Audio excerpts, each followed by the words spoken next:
one of the greatest sufferings, and I think you personally have experienced this, is the suffering of loss. You know, Yeah.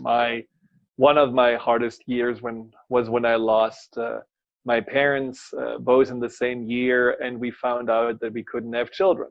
So it was like, you know, one thing after another, and it certainly was also that seed that planted a transformation in our way of living and in our relationship, and also in how I approach life in general.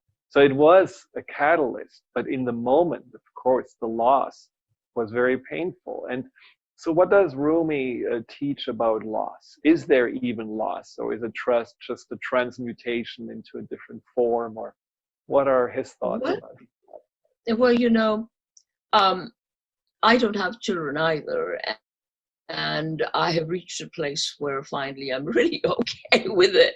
In fact, I know so many of my friends who have children who are suffering so much because of them, and that I'm grateful. I've actually reached a point where I'm grateful for not having them.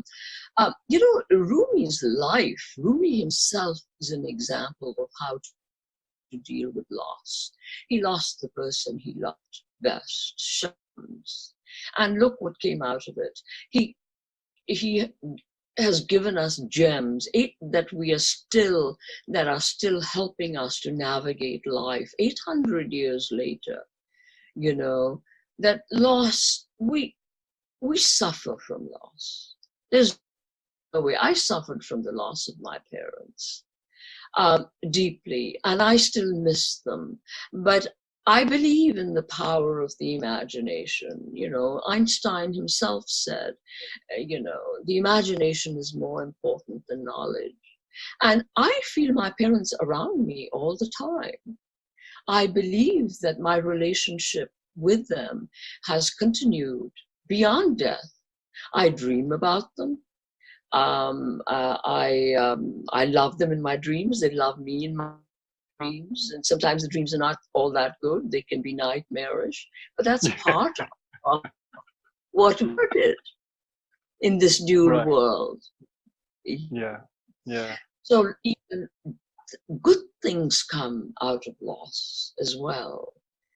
So Loss loss can is be also another. seen as a room that is created for something good to come in once that what we loved or what we held on to has moved on. So it's a little vacuum of maybe some wisdom coming in, which I often wondered, how did Rumi actually learn to write, and how did this all come in? Was he channeling this? Was there a guide speaking through him? I mean, it's a marvelous accomplishment out of nowhere.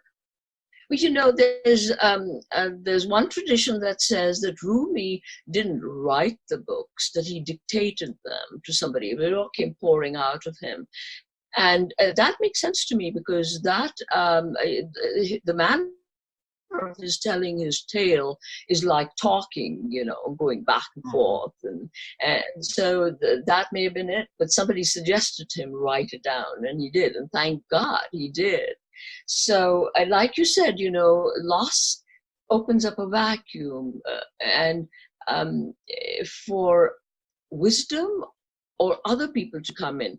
If we are open to suffering and we say, okay, it's okay to suffer, then then we are open to the universe. We are open to other people coming into our lives. We are open to other things coming into our lives. But if you close down with your suffering and lock down with it, and those do lock down with it must have compassion for themselves, and we must have compassion for people who lock down, and I can only advise them to seek, whether it's going to a psychologist, whether it's reading books, whether it's turning to a religion that does not teach hate, because we have to watch out for religions that teach hate. And we have to have a criteria for who to turn to, somebody that is opening us up to the universe, to others, to life, to wonder, to awe. You know, awe is the one. But just go out into your garden, look at a flower, and see the universe in a flower. You know, and Einstein himself says, you know, those who don't wonder and don't have awe are like snuffed out candles. We must practice awe. Go to the beach, look at the ocean, look at a tree, look at how it's come to be. Look at yourself in the mirror and say, wow, you're here. Well, and I think Who are that's what you? Who are you? You're a miracle. You're a mystery. Even when you're unhappy and locked down, you're a mystery. well, I wanted to just, because we only have unfortunately a few minutes left, like 3 minutes, I just wanted to come back to what you basically alluded right now, but also at the beginning of the program, which is that the root of suffering is a disconnection. And that disconnection from ourself, disconnection from the universe, from our higher selves. And and I think when you're saying, like, you know, look at the awes in your life, that's one form of reconnecting. But another form of reconnecting, you said in your book, is also prayer, and really just, you know, reaching out. What would you say are for you the best forms when we are in suffering due to disconnection, to open up and reconnect again? Yes, and it's where Rumi's book starts. It starts with separation. You Mm-hmm. know, somebody's taken out that reed from a reed bed and chiseled it and drilled holes in it and, you know, made it suffer a lot before it can sing, before it Right. can make music, you know. So it's separation. I mean, if you can't turn to God, turn to somebody else who you trust. Mm-hmm. Turn to another human being, you know. Turn to nature. Turn to you know, a psychologist. Turn to your higher self and just say, you know, I'm lost. Just to admit that you're lost is a beginning, isn't it? And I would like to feel okay again. Right. And you know, so you know, whatever religion or you belong to or don't belong to, you still have recourse. There is recourse. There is help out there, and to know it is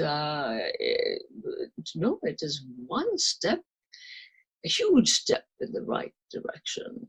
It's a more giant step than going to, and to remember that there is recourse, there is help. And do you believe that, according to those teachings, one of the greatest gifts, or maybe the purpose of this life, is to reconnect or live from a place of oneness or connection? Absolutely. Oneness is the message of Rumi. You know, and I'll tell you a really brief parable. You know, a sheikh sends his disciple into the other room and he says, get me that bottle, you know. And this disciple comes and he says, which bottle? He says, there's only one bottle in the room. And he says, no, there are two bottles in the room.